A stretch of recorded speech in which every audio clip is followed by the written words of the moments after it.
Hello, everybody.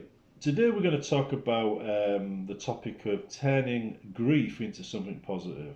I've touched upon it in other videos, but it made me realise that you might not know where to start.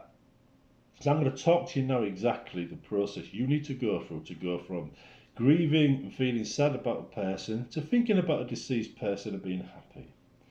It's not a difficult process, but it does require some patience.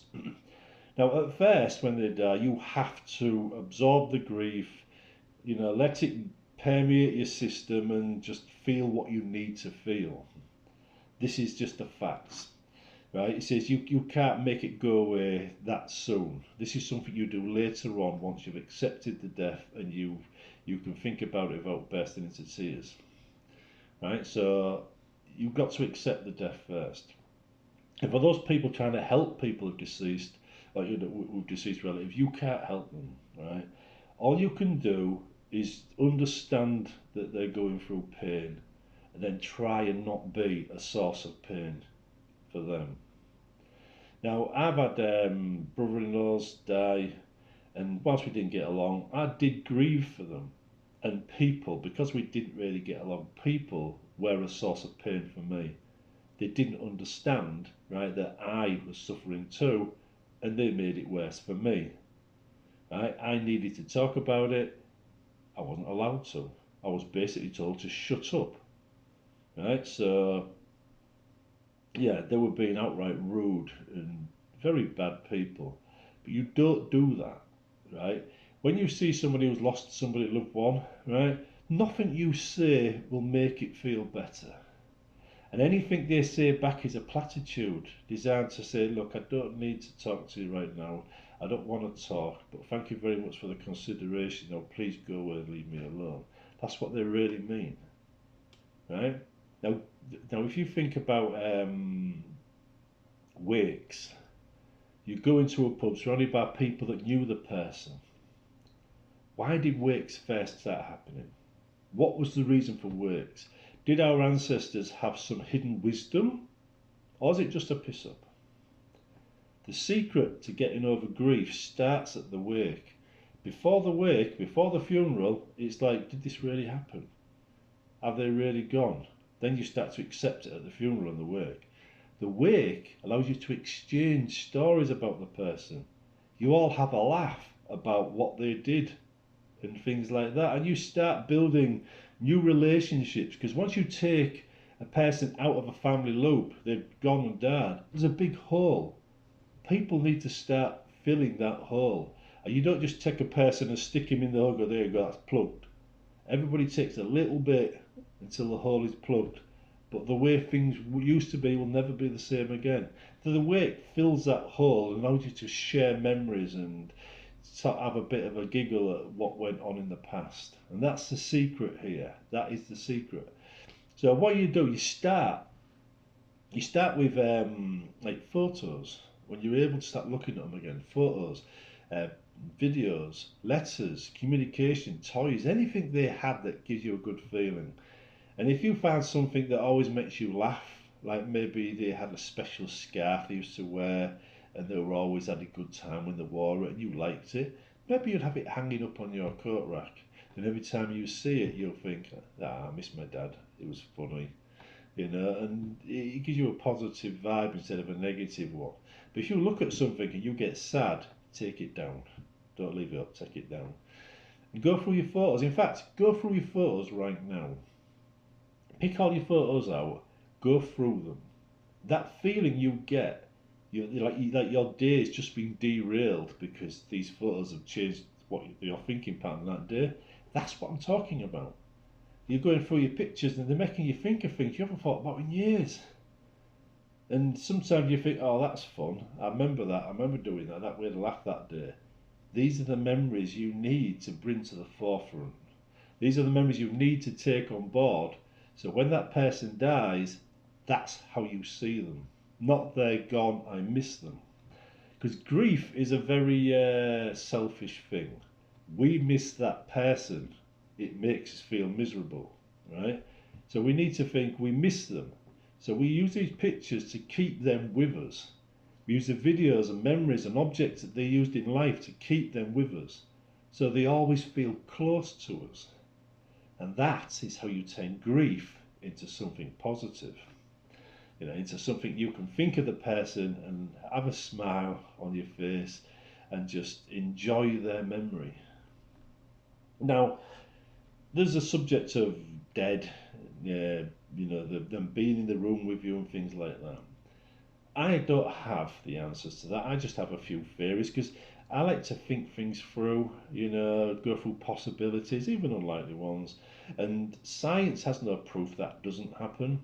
So if a scientist says, oh, that's nonsense, they're talking about something without proof.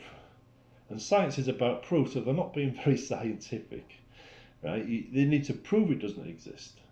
And you can't prove something that doesn't exist because there's no proof one way or another.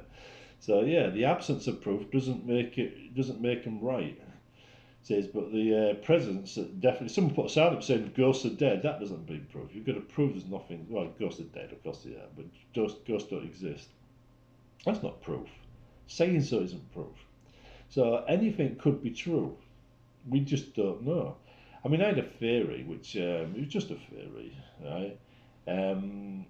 But if you thought about things in a certain way, you can make things happen.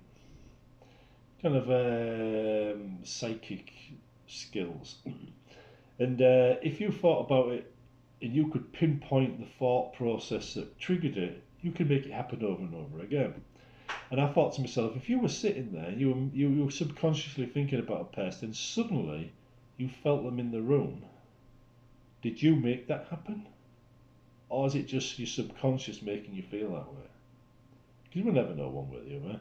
It's interesting to think about, but lots of people think that their loved ones are in the room with them, especially for the first few weeks after a death. And then the feeling goes away. Some people think it's ghosts, some people think it's something else. It could just be familiarity, and you're not willing to let go, and your subconscious is focused on that feeling before it fades away forever. But either way, people find comfort in it. And sometimes objects, this is where you get like supernaturals, storyline where they go, did they own anything? Yes, and they burn it to make the ghost go away. But sometimes objects will trigger a memory. And like I said, if it's a happy memory, stick it on the side. And so every time you see it, you can think, yeah, that was a fun time. Right? So you turn your life around. You turn grief into something positive. You turn a dead weight that's affecting your mental health into something that supports your mental health. Because it is. Grief is death is a sad thing. But you can turn it around. You can make it something positive. It's like when your favourite band members die off.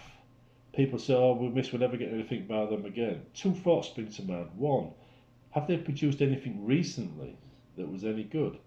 Because if they haven't, then maybe their best days were already behind them and they're basically now ready for old age. It's sad when somebody dies young, there's no doubt about that.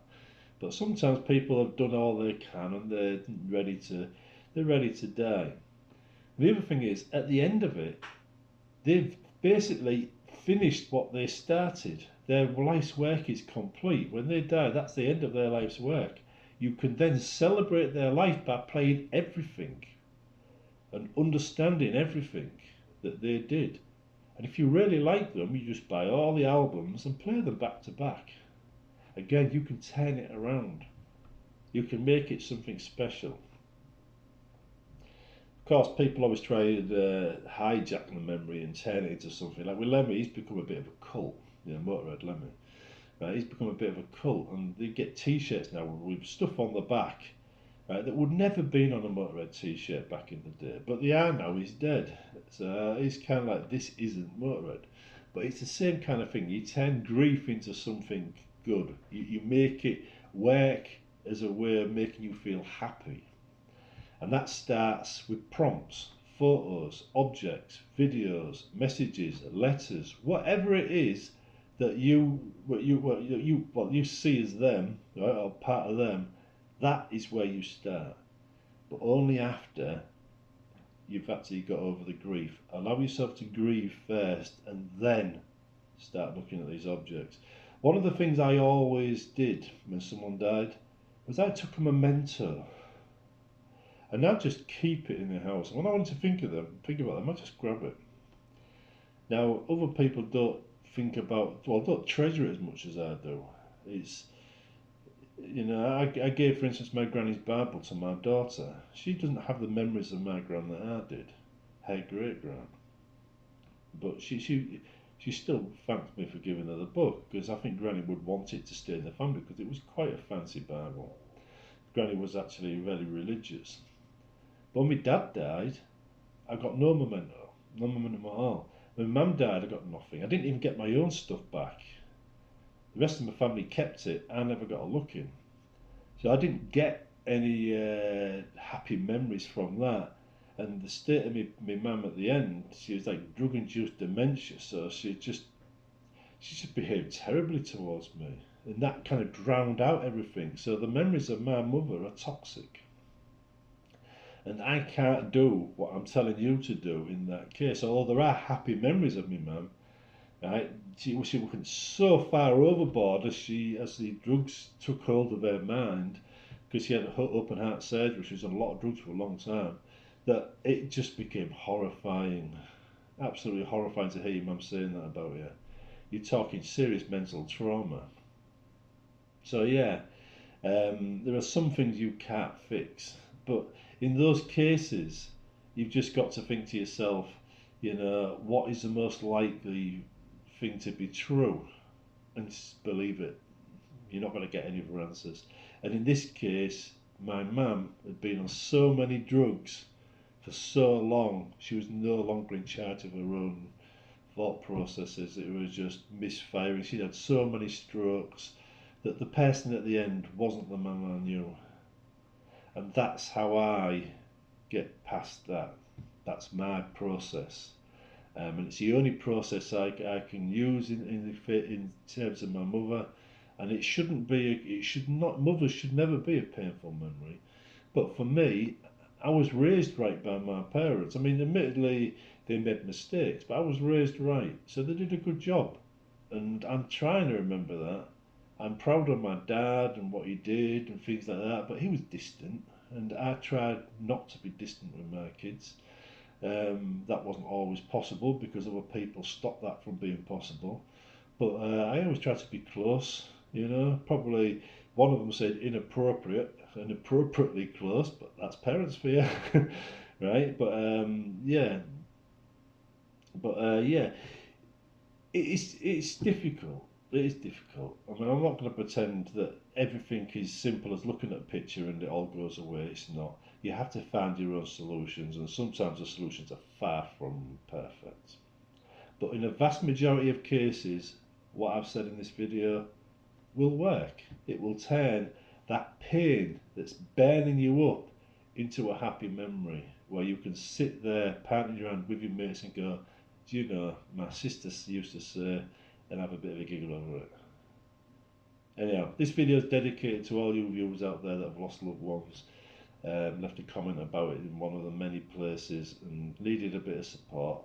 Hope it helps, and you're all good people, just remember that. If you weren't good people, I would have told you to sod off a long time ago, and you know that's a fact. So have faith in yourself, embrace the grief, get it in your system, familiarise yourself with it, because as soon as you're familiar with it and you understand it, you can start to get over it. See you in the next one.